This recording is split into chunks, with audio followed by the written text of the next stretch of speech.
হাজারো মানুষ আহত হয়েছে, সেই স্বপ্ন কতটুকু পূরণ হবে সেটি নিয়ে একটি হতাশা মানুষের মধ্যে কিন্তু রয়েই গেছে। ইতিমধ্যে বিভিন্ন জায়গায় বিভিন্ন দলের নামে চাঁদাবাজি, লুটপাট শুরু হয়েছে, যেটি এই প্রস্তাবনায় প্রথমেই উল্লেখ করা হয়েছে।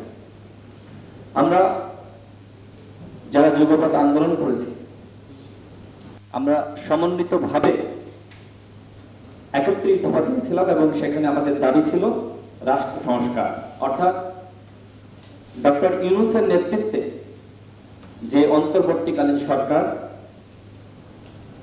এই সরকার যে রাষ্ট্র সংস্কার করতে চায়, এই দাবি জানিয়েই মূলত আমরা আন্দোলন করেছি। আমি কেউ বিশ্বাস করি যে ঘটনাগুলো ঘটছে, এই ঘটনাগুলো ঘটার ক্ষেত্রে বড় দল হিসেবে বিএনপির শীর্ষ নেতৃত্বে কোনো নির্দেশনা নাই। আমরা দেখেছি যে ইতিমধ্যে তারা বিএনপির ভারপ্রাপ্ত চেয়ারম্যান জনাব তারেক রহমান, বিএনপির মহাসচিব মির্জা ফখরুল ইসলাম আলমগীর সহ শীর্ষ নেতৃবৃন্দ তারা এগুলো বন্ধ করার জন্য বক্তব্য দিয়েছেন, বিবৃতি দিয়েছেন, এমনকি কাউকে কাউকে বহিষ্কার পর্যন্ত করেছেন। মূলত অনেকে আছে যারা দলের পরিচয়ে বিভিন্ন ধরনের এই ঘটনাগুলো ঘটাচ্ছে। আমি বিএনপির প্রতি আহ্বান রাখবো এবং অন্যান্য দলের প্রতি যে সম্মিলিতভাবে এগুলো আমাদেরকে বন্ধ করতে হবে। আমরা যদি এগুলো বন্ধ করতে না পারি তাহলে জনগণের মধ্যে এক ধরনের হতাশা সৃষ্টি হবে যে আওয়ামী লীগকে হটিয়ে শেখ হাসিনাকে বিতাড়িত করে আমরা আবারও আরেকটি আওয়ামী লীগ, আরেকটি শেখ হাসিনা তৈরি করার চেষ্টা করছি। সুতরাং শুধুমাত্র বিএনপিকে না, যুগপৎ আন্দোলন যখন চলছিল, সরকার পতনের আন্দোলনে আমরা এখানে যারা আছি সকল দলই আমরা ভূমিকা রেখেছি। এখন আগামী রাষ্ট্র কিভাবে পরিচালিত হবে সেই সিদ্ধান্ত শুধুমাত্র গুটি কয়েক দল নিলে হবে না। আমরা যারা ভূমিকা রেখেছি প্রত্যেক দলকে সাথে রেখে সমন্বিতভাবে সেই সিদ্ধান্ত গ্রহণ করতে হবে, অন্যথায় রাষ্ট্রের পরিবর্তন হবে না। এই সরকারের মেয়াদ নিয়ে বিভিন্ন আলাপ আলোচনা হচ্ছে, রোডম্যাপ নিয়ে কথা বলা হচ্ছে, এটি অযৌক্তিক না। সরকার কতদিন থাকবে সেটি অবশ্যই আমি আপনি দেশের জনগণ হিসেবে জানার অধিকার রাখি। সরকার কি করতে চায়, তাদের প্ল্যান কি, প্রোগ্রাম কি, তাদের রোডম্যাপ কি, সেটি আমি আপনি জানতে চাইতে পারি না। একটি অস্পষ্টতা তৈরি হয়েছে, যেটি ডক্টর ইউনূস সাহেবের বক্তব্যের মাধ্যমে তিনি বলেছেন যে আমাদের নিয়োগকর্তা ছাত্ররা, এদেশের জনগণ যতদিন চাইবে আমরা ততদিন থাকব। আমি মনে করি যে এই বক্তব্য অগ্রহণযোগ্য। জনগণ তাহলে কি আবার ডক্টর ইউনূসকে নামানোর জন্য আন্দোলন করবে? সেটি তো অসম্মানের, অশ্রদ্ধার। আর এই কারণেই দরকার রোডম্যাপ, এই কারণেই দরকার পরিকল্পনা, এই কারণে দরকার প্ল্যান ওয়ার্ক। তারা যদি জাতির সামনে একটি রোডম্যাপ তারা পেশ করতে পারে, সেটি হবে এই সরকারের জন্য সম্মানের। আমরা এই সরকারকে সহযোগিতা করতে চাই। এখানে যে দলগুলো রয়েছে, দলের শীর্ষ নেতৃত্ব রয়েছে, আমরা প্রত্যেকেই এই অন্তর্বর্তীকালীন সরকারকে সহযোগিতা করতে চাই। তবে তারা কি করতে চায় সেটি স্পষ্ট হতে হবে। দুঃখের সাথে বলতে হয় যে রাজনৈতিক দলগুলোর সাথে রাষ্ট্র সংস্কার নিয়ে যে ধরনের সংলাপ হওয়া দরকার ছিল, যে ধরনের সংলাপের আয়োজন করা দরকার ছিল, সেটি এখনো পর্যন্ত তারা উদ্যোগ নেয়নি। আর এই কারণেই মূলত বিভিন্ন জায়গা থেকে সমালোচনা, আলোচনা তৈরি হচ্ছে। আমি এই সরকারের প্রতি আহ্বান রাখবো যে আপনারা দ্রুত সময়ের মধ্যে সকল দলকে আপনারা ডাকেন। কারণ এখন যদি অস্থিরতা তৈরি হয়, নির্বাচন নিয়ে ডামাডোল তৈরি হয়, সেটি কিন্তু অনাকাঙ্ক্ষিত এবং সেটি এই সরকারের স্থিতিশীলতার জন্য একটি মানে বাজে পরিবেশ তৈরি করবে।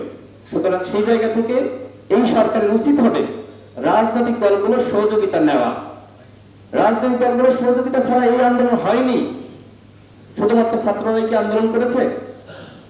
উত্তরাতে যারা আন্দোলন করেছে তারা কারা? সাধারণ জনগণ। সেখানে রাজনৈতিক দল, সাধারণ জনগণ, ছাত্ররা সম্মিলিতভাবে আন্দোলন করেছে।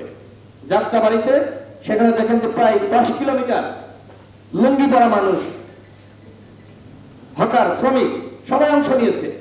যাত্রাবাড়ির আন্দোলন তো কোনো ছাত্ররা সেখানে নেতৃত্ব দেয়নি, আম জনতা নেতৃত্ব দিয়েছে। যখন 6 জন সমন্বয়ক হেফাজতে ছিল তখন তো কারোর নির্দেশনায় আন্দোলন হয়নি, তখন জনগণ স্বতঃস্ফূর্তভাবে আন্দোলনের নেতৃত্ব দিয়েছে। সুতরাং এখন শুধুমাত্র যদি ডক্টর ইউনূস বলে যে ছাত্ররা আমাদের নিয়োগকর্তা, সেটি এক ধরনের বিভ্রান্তি সৃষ্টি করবে। সবাই মিলে আমরা তো সবাই তাকে সমর্থন দিয়েছি, সমস্ত দল তার নাম সবার আগে প্রস্তাব দিয়েছি।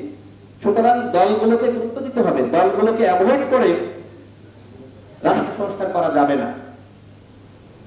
রাষ্ট্র সংস্কার করতে হলে রাজনৈতিক দলগুলোর সহযোগিতা দরকার, এবং সেই সহযোগিতা করার জন্য আমরা সকলে প্রস্তুত রয়েছি।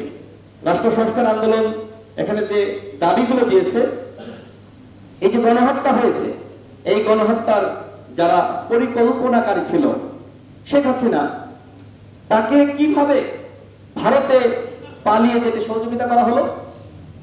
ওই সময় তো তাকে পাকড়াও করা দরকার ছিল, কারাগারে পাঠানো দরকার ছিল। শেখ হাসিনাকে ভারত থেকে অনতিবিলম্বে ফিরিয়ে আনতে হবে এবং তার সর্বোচ্চ শাস্তি ফাঁসি, ফাঁসিতে ঝুলিয়ে তার শাস্তি নিশ্চিত করতে হবে। অন্যথায় এই স্বৈর শাসকরা যদি এইভাবে পালিয়ে গিয়ে ছাড় পেয়ে যায়, সেটি কখনোই আমাদের জন্য ভালো হবে না। এখনো পর্যন্ত শেখ পরিবারের কাউকে গ্রেফতার করা হয়নি, একজনকেও না। আওয়ামী হাইকমান্ডের একজনকে গ্রেফতার করা হয়নি।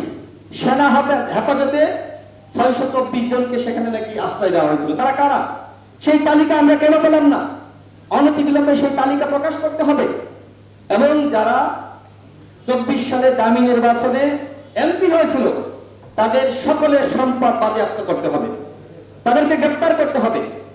আওয়ামী লীগকে যদি গ্রেফতার না করে এইভাবে বাইরে রাখা হয়, তাহলে সেটি জাতির জন্য অশনি সংকেত। সুতরাং আমরা আহ্বান জানাবো, যারা আওয়ামী লীগের হয়ে ছাত্রদেরকে হত্যা করেছে, হামলা চালিয়েছে, তাদের প্রত্যেককে গ্রেফতার করতে হবে। যদি মনে করেন যে কারাগারে জায়গা নাই, নতুন আরেকটি কারাগার তৈরি করেন, সেটিও রাষ্ট্র সংস্কারের অংশ। কিন্তু অপরাধীদেরকে কোনো ছাড় দেওয়া যাবে না। অপরাধী সে যত বড়ই হোক না কেন, যেখানেই পালিয়ে যাক না কেন, যারা বাংলাদেশ থেকে অর্থ পাচার করেছে, তাদের প্রত্যেককে বাংলাদেশে ফিরিয়ে আনতে হবে।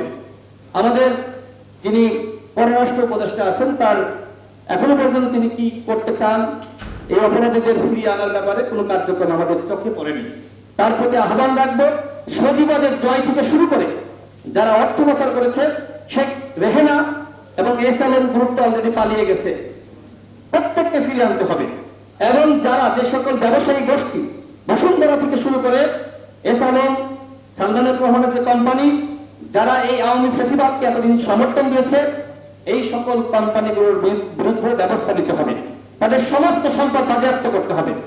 কারণ তারা যে সম্পদের পাহাড় বানিয়েছে, অর্থ পাচার করেছে, এগুলো কার টাকা? জনগণের টাকা, আমার আপনার টাকা। তাদেরকে ছাড় দিলে চলবে না। প্রত্যেক অপরাধীকে আইনের আওতায় আনতে হবে।